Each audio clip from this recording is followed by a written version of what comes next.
Hey, Hey everybody, this is Petey from the Spin Rack. We also have, Calvin Ellis, ready to rock. well, are you ready? Take the lead. Hey, well, as you know, we have already staked our position based on Michael Jai White's foolish statement that he could beat Bruce Lee in a fight. We've spoken about this, but the idea was that most of these guys want to come at Bruce Lee. Actually, we should be thanking Michael Jai White and guys like him because then we got the great book, Wrath of the Dragon, that details fights, the real fights of Bruce Lee. And these were not sanctioned fights with the referee or anything, but these were sparring matches or street fights where Bruce Lee fought. There were witnesses to the fight, documented. So that whole thing of, oh, well, Bruce Lee never fought in a sanctioned match and he didn't do any tournaments. That doesn't mean he didn't fight. And we have it in the book right here. But then, okay, I just came across this video the other day. Guy, he worked out with Bruce Lee and he's just talking about, hey, they're talking about the pro street, the fights, outside, non-sanctioned with the pro fighters. And let's hear what he has to say. And remember, Michael Jai White's premise, okay, was that he was fighting with professionals, he was fighting with guys who were heavier, all this other type of stuff that you want to bring into it. But now we got somebody who actually is an eyewitness as to what was going on with Bruce Lee. Why don't we hear what he has to say, okay, in comparison to Michael Jai White's estimate of his abilities against Master Lee? Well, when I think of Bruce and use the term fighter versus a tournament player, you have to look at why, and it's mainly because my experience with Bruce was as a fighter, as a street fighter. I was never a tournament player. All I knew was a fight. Now, I didn't fight relative to size and weight and division. It was a fight against person. Now, if the person was 135 or 335, it didn't matter. It was a fight between two people, and whoever was standing. Hold right there. Hold right there. 130. All right. Now again, remember, Michael Jai White was saying, "Hey, I can take Bruce Lee. I got the size. I've got the height." But what this guy's saying is accurate. If it's a street fight, it's a fight. It does not matter. There is no weight class in a street fight. Okay, Okay. let's get it rolling. 5 against Jim DeMille, 225, Ed Hart, 240, 250, professional boxer, kill you with either hand, Jesse Glover, super athlete, judo, karate, all of us street fighters, never been in tournaments. Jesse, of course, went into judo tournaments, but tournaments as we know them today. Bruce could beat us all. And I don't mean it would be a struggle. I mean, he could beat us all and we didn't have a chance. This was in an actual fight situation where I tried to hit him. I tried to knock him out.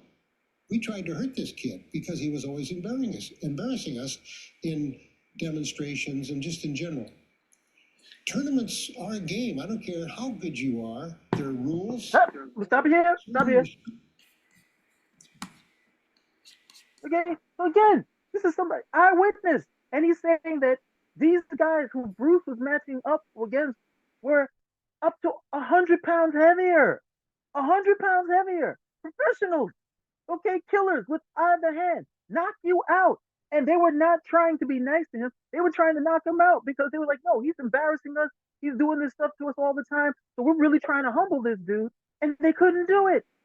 Couldn't do it. Now, this is not Grandmaster Vic Moore saying, hey, I had a fight with him over here on the side and I beat him and there's no video. This is somebody who was there who gains nothing by it. He's like, hey, we could not handle this dude. We couldn't put a hand on him. So the height, the weight, all this other type of stuff was a non-factor when it came to these guys matching up against Bruce Lee. Let's continue.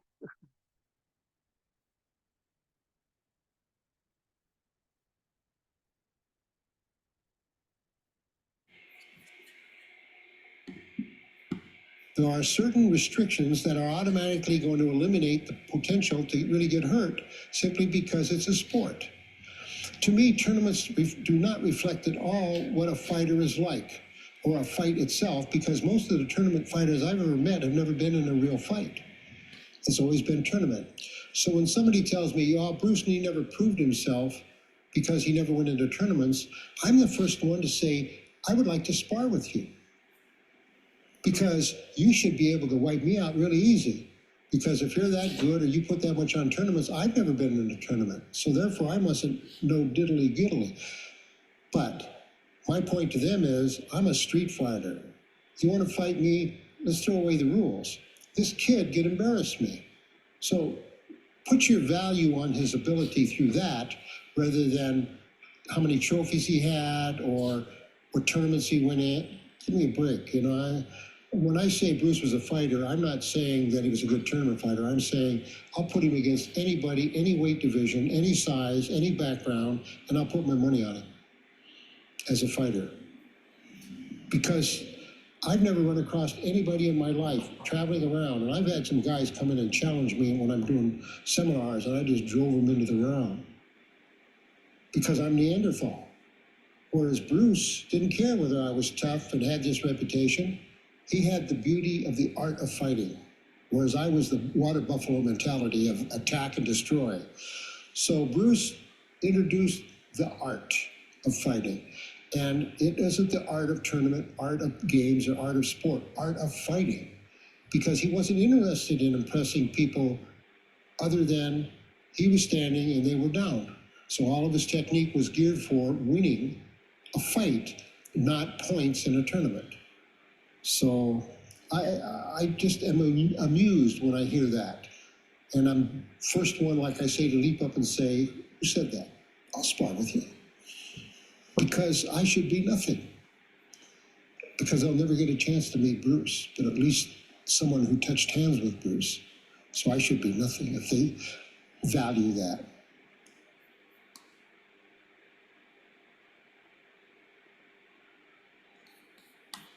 There you go. I'm just making certain the video is done. I know we had a pause over here. So again, and I should have introduced this earlier. This is James DeMille, okay, one of Bruce Lee's early students, okay. But as he said, Street Fighter fighting, he's there, okay. He's dropping the names. He's dropping the names for you. He's dropping the plays. He's dropping the weight. He's letting you know, hey, the guy was legit.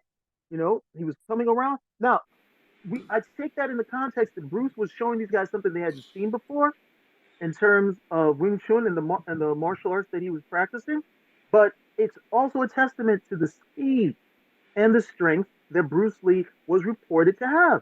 These are things that this is the commonality. This is the commonality that was always said when it came to Bruce Lee. He was fast, okay? He was strong, he could fight. Okay, no one ever said, "Oh, hey, well, he was pretty fast, but he was so light and everything. If you got him, you can." No, he was fast, he was strong, he could fight. All right, that is said across the board. And then now, same thing. All right, and guys who go in and win tournaments, tournament fighting is not street fighting. I respect both. Okay, because you could come in from a street fight and do terribly in a tournament because you're not used to having to follow rules. You just get yourself disqualified, and vice versa. You go from the tournament to the street fight and you're waiting for the referee to say, hey, point. So you can have two totally different things, two totally different mentalities when it comes down to it. However, okay, I think we all know that if we have to lean towards one or the other, the street fight is going to be the more deadlier form of fighting because there aren't any rules and you have to be successful there. There isn't a weight class and you still have to be successful there. If a guy decides to pick a fight with you, okay, and he's twice your weight, that's the fight. If the guy decides to pick a fight with you and he's half your weight, that's the fight. You got to worry this guy doesn't have a weapon if it comes down to it. So, the fact that, he comes over and he's like, look, these are the fights. I was there, observed everything. And, James DeMille is legit. Okay. James DeMille is legit. These are one of the early guys from those early days of fighting with Bruce Lee. So now when I hear these guys, well, hey, I could take him because of my weight. I could take him because of my size, or because of his weight. What do you got to say to James DeMille? Well, so bottom line for me is the best bet when it comes to Bruce Lee is just to show respect. That is the best thing that you could do. Not trying to promote yourself, not trying to say, well, I always got to believe that I'm the best fighter. No, we're all here because of Bruce. Okay, all of us who are martial arts aficionados, practitioners, we're all here because of Bruce. Bruce is the guy who made this thing live for all of us. Show respect. You will always be on the right side of history when it comes to Bruce Lee. Why would you want to fight your hero? He's our hero. Never forget that. Well, that's the thing, I think, only to compare it to, I think something Nas brought up with Jay-Z when at some point they were, everyone points out that Jay-Z and Biggie were friends and this, that, and the other. And the interviewer asked the odd question saying, hey, how does it feel, not to know if you're better than Biggie Smalls, now that he passed? And he was like, yeah, it's frustrating. I was like, that's an odd statement to say about your friend who passed, who's that was gunned down. And then he has a line where he says, if I wasn't better than Big, I'm the closest one. And then Nas said, Biggie's your man. Now you got the nerve to say that you're better than Big. And he says another line we shouldn't say, let the late veteran live. Like, that's the thing. You're here to keep you say his name. And the same with Bruce. If you say his name, he brought you to the party. Whether you found 3 million other people that you like, that you appreciate, the person that brought you to the party, the person whose legacy is still out there, and the person who's, we lost early just should be respected. It doesn't make any sense for people like Michael Jai White to kind of logically, I could win. It's like, logically, we wouldn't actually fight. We would fight, but at the same time, I'm fighting a ghost, and a ghost who is his actual Can't hit a ghost. myth, and his myth is bigger than anything I'll ever do. So if I sit around here and try to tell you that my weight or this, that, and the other, you want me to say you can disregard Bruce because my weight class will put him out of the thing. But it's like, I can't make you disregard Bruce because it's Bruce Lee. So that's the thing that you're fighting against. You have to remember, anyone asking you a stupid question like that is putting you in a place that I give a stupid answer. So, you fell for it. You got what you wanted. Because anytime when someone who's alive to say, hey, who's better, this person or that person? It's like, who can I disregard? It's not a respectful answer, a question. And there's only way to say, if you're about to fight someone, then yeah, have at it. If you think that you're better than this, yeah, that's fine. But they're trying to draw you into a fight, and you say, at the same time, you don't have to play that game because you're not going to sit around and get into an argument match and say, hey, such and such said, say like, say such and such said that they could beat me up, or say one of my little cousins who's like my height now and weighs more than me and said they could beat me up now. And I was like, I could turn and say, I would never fight them. They're my cousins. I couldn't see a realm where I would fight them. So that's the thing you gotta, and your mystique is never gonna kind of outclass. And the thing is, him showing Kimbo Slice how to punch without getting, not telegraphing it. That's a portion of what the 1-inch punch is. Like, let's not get around that. So what you're taking and adding into not telegraphing is what Bruce is not saying when he talks to you about the 1-inch punch. It's like, it's showing you this power, this time, what you're not seeing.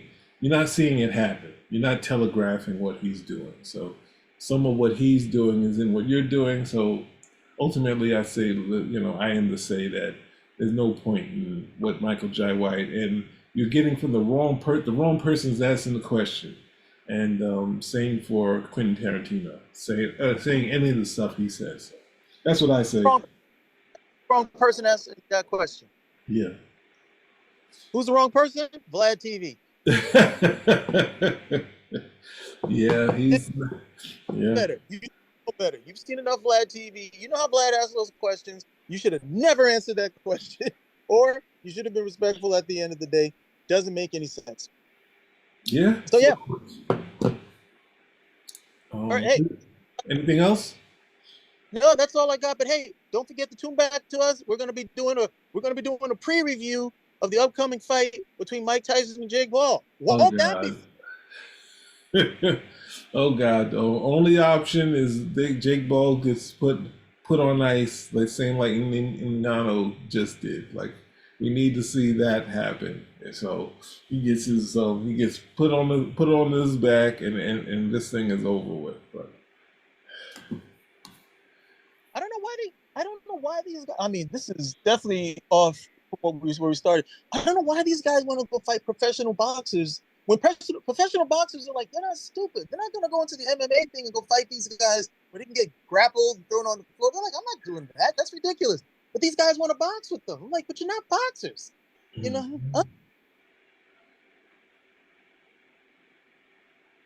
Hello? Did I lose you? Still here. Okay, yeah, then I can, yeah, it's coming up. You know, I don't really want this to actually go down, but it's happening. We can't get around it, so let's see what happens, and hopefully this thing will be this Jake Paul thing that's been going on for a while, which has been bringing in numbers. Can't fault him for that. Where boxing has kind of lost all of its mystique, and well, they could have it now if these guys who are fighting. The MMA guy came in there and just got knocked out. So the three guys, Anthony Joshua, Tyson Fury, and Deontay Wilder should fight Joshua, but Anthony Joshua needs to fight Fury or Wilder, but he needs to now show that he can do it against a fighter that has some power or has some technique. So yeah, just going off of the beaten path of Bruce, but with Bruce, he sparked the interest. Every town has a karate school or jujitsu or something in the neighborhood. People like what we see in the Cobra Kai type of thing. We have this sort of thing that people get into when you're, having something for your kid to do, like gymnastics for other kids. So let's look at that. Let's not go to Tarantino movies to see him try to say, not only insult the myth when he already used it, then he's going to go around there saying he couldn't speak well, and that's why they didn't pick him for what's the name. So we get a carbon copy of Bruce and say this is the better version, when it's like, no, he would have an accent. And Bruce spoke well, so you can't do what Quentin Tarantino hinted when there's tapes to show you. There's shades to show you. You can try to make fun of it or whatever, but you can understand what he was saying. He wasn't talking about how he was talking. He said it couldn't be understood. So he said it couldn't speak well, and he said it louder, and he said it on Joe Rogan, and then Joe Rogan, all he should have done, go to the videotape and say, "Can you understand that?" I'm just saying, like, don't say this stuff about people if it's not true. And that's the thing. I get it sometimes because we've done interviews and you follow how the interviewer goes, but some of the things you got to push back on when there's videotape to go to. I mean, like, I don't agree when it's a 3 hour. Joe Rogan just did 3 hours with what's the name. So you can call some of the people to task on his show. But let's close it out. Anything else you want to say? We're good. Okay, let's see what you guys got to say to this. All right, you still got some smack to talk about Bruce Lee? What do you got to say? What do you got to say now? Yeah. Well, we know the comments will be that they've been out there, so we'll be watching out. Spin the rack. We're out. Respect, Master.